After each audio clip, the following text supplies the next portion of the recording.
जय महाराष्ट्र मित्रांनो. तर आज आपल्याजवळ 14 टायर गाडी आली, ट्रक आलती व्हील अलाइनमेंट करायला. तर ह्याचा हाऊसिंगची टायर हे मालकाने ना नवीन टाकली ती हाऊसिंगची टायर. हाऊसिंगची टायर आतनं मार खाते ती. तर गाडीला नवीन टायर टाकली. एक 3 ट्रिपमध्ये टायर मार खायला लागले.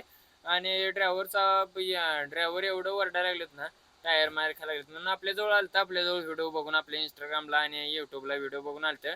मग काय चला म्हणलं तुमचा प्रॉब्लेम सगळा काढून देतो, टेन्शन काय घेऊ नका.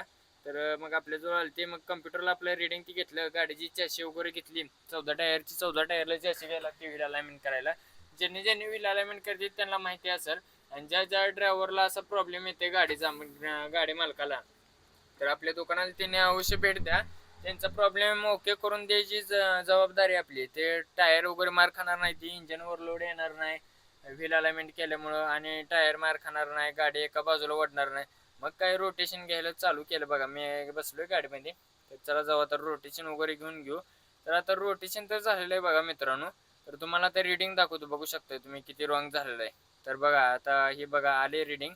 तर आता तुम्हाला एकदा रिडिंग दाखवतो. हे बघू शकते 10.2 मध्ये रॉंग आहे. हाऊसिंग हो का, हे हाऊसिंगचं रिडिंग माझं बोर्ड दिसते ना, तिथं हे हाऊसिंग असं मागं आले एका बाजून, आणि एका बाजून पुढे गेलेलं आहे हाऊसिंग.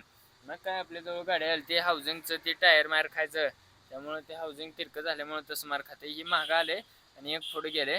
मग काय त्याला आता ओके करून घेतोय सगळं.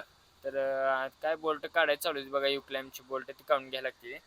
ड्रायव्हर आपलं बघत होता, ड्रायव्हरला वाटायचं काय काय ते पहिल्यांदा झालं तर ड्रायव्हर जण होतं, त्यामुळं त्यांनी पहिलं कधी केलंच नव्हतं. मग आता ही नवीन व्हरायटीमध्ये आलंय ना व्हील अलाइनमेंट वगैरे, मग काय जॉक ती लावून घेतला.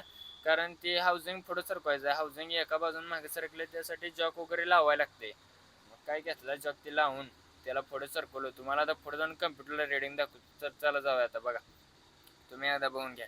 हे काय जॉक लावायचं चालू आहे, तुम्ही बघू शकता भावानो.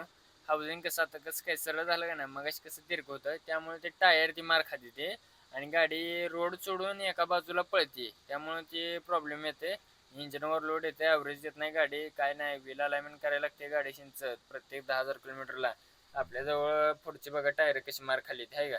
तर आता सेकंड दडीच चालू आहे बघा, पुढचा अलाइनमेंट केलेला आहे. काय व्हिडिओ काढला नाही, सेकंड दडीच बघू शकता. अशोक लेलँडला फक्त 48-25 ला ना अवतार, आणि 48-25 अशोक लेलँडला फक्त असं वरचा रॉड येते. ते वरचा रॉड फिरवायला लागते सेकंद धडे. सेकंद धडे कोणा आहे, आता ज्यांनी ज्यांनी व्हिडिओ बघते ते त्यांच्या गाडीची टायर जाऊन बघा जावा. अशोक लेलँड परत टाटाची गाडी असेल, सेकंद धडीची टायर बघा कशी मार खाल्लेली असेल. सेकंद धडीच सगळ्यात जास्त अलाइनमेंट रॉंग असते, आणि अलाइनमेंट जास्त करून सेकंद धडीच जमत नाही जे जे आपलं मिस्त्री आहे ते त्यांना. तर मग काय आपल्याजवळ आली ती केलं सगळं ओके. 2 तास खाल्ला गाडीने व्हील अलाइनमेंट करायला, 2 तास. 2 तासात गाडी ओके केली सगळी भावानं.